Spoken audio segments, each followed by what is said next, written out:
Hi, my name is Peter, I'm Melanie. and we're athletic therapists and reconditioning specialists with the Sports Specialists. Today we're going to give you a sample of 4 foam roller exercises that you can use at home to help improve your shoulder mobility.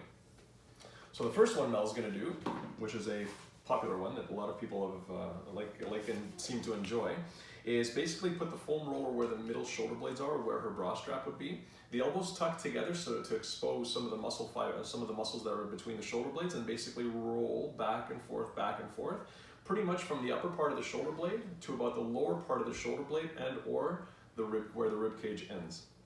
So getting into that position gives your body a chance to really relax the upper back. Closing the elbows together a little bit more exposes those muscles between the shoulder blades. Conversely, like Mel shows, you can actually flap your arms open and close to get a little bit more dynamic in the movement. Now what Mel's going to show here is just another way of actually getting a little bit of extension out through the upper back in one area. Then she's going to move a couple of inches and then do the same thing in certain areas, doing that 3 or 4 times along the chain. And this is phenomenal if you've been stuck for a long time in front of the computer. If you're working from home and doing a lot of computer work, this is a phenomenal exercise for you to get a little bit more range of motion, and it just breaks the habit of being in that monotonous forward position in front of a laptop. Good stuff, Mel. So the next one we're going to show is the one for the lats. The lats are the biggest muscles in the upper body that cross the shoulder and go all the way into your tailbone. Not the funnest exercise on the planet. You can try it if you'd like, but essentially what Mel's trying to do is trap the big lat muscle in under her rib cage and just kind of soften up the area. The lats are very huge muscles that extend our spine and actually internally rotate our shoulders. So by loosening up their tension, you can at least give the shoulders a break instead of them being too rounded forward. And again, maybe about 20-30 seconds or so would be ideal. The next one from there, if you're already in that position, you can do the thread the needle, okay? So now here, what Mel's gonna do is you can see she's got the foam roller and she's gonna press about 5 pounds of pressure down onto the roller and then just lean away. It's a nifty little way of getting a good rotator cuff stretch and a stretch on those rhomboids. The key thing here is to make sure that you don't cheat with your pelvis. Cheat with your pelvis, Mel, just to kind of show what usually happens. People kind of like find ways of getting the job done, but they're getting away with it because of the tightness that's happening up in through here. So you'll notice Mel, what she's going to do is she can actually sit back a little bit further, keeping her back straight. She'll get a little bit more of a stretch. On the same hand, what she can do is when she comes back to neutral, she can round out her upper back like crazy and try and maintain that roundness. She'll get that much more stretch out of the rib cage. So that's what we call a thread the needle exercise.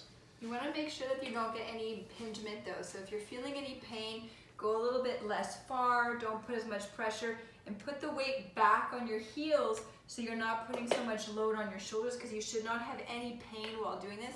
It should actually feel really comfortable and a nice stretch that you're getting along the back and not the top of the shoulder.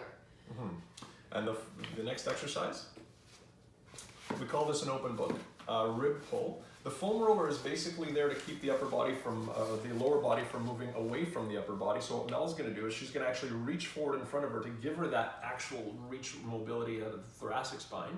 She's going to glide that arm back, grab a hold of the rib cage, and just allow the shoulders to fall. And this roller's job is to make sure that it doesn't move, so there's a lot more separation from upper body, from lower body from upper body.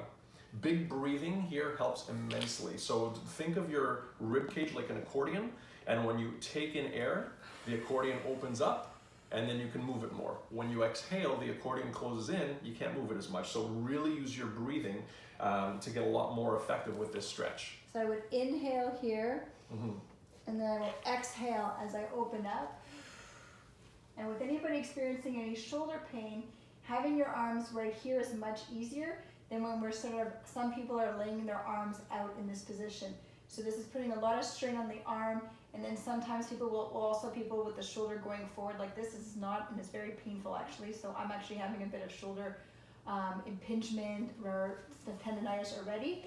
So when I bring the arm right along to the ribs, I get the rotation without irritating the shoulder. So it feels much better, and I'm getting a lot more rotation, keeping that knee down on the roller. Perfect. And the last one would be a pullover.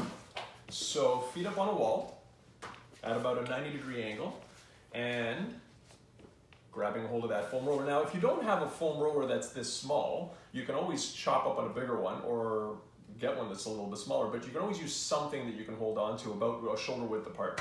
So what Mel's gonna do, she's actually gonna apply a little bit of pressure into the wall, ribs are down, and with a little bit of a squeeze on the roller, she's gonna bring her arms up above her head. And the whole idea with this is to actually, by squeezing, is to wake up the nervous system and turn on the pilot lights and the rotator cuff muscles to know that they've got to do something to protect her and be engaged and on when her arms are above her head.